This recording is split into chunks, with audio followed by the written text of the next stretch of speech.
In this video, I'll show you how to export an image in Figma.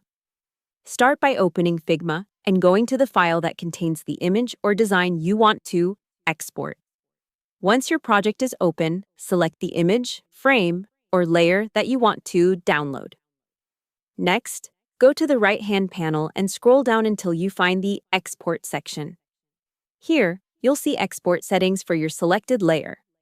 Click on the drop-down menu and choose your desired file format, such as PNG or JPG, depending on your needs.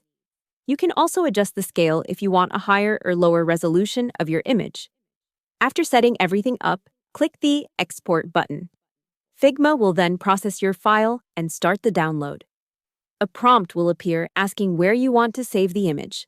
Choose your preferred location, then confirm to complete the export. And that's it. Your image is now successfully exported and ready to use. Hope the tutorial was helpful. Subscribe to my channel and see you in the next video.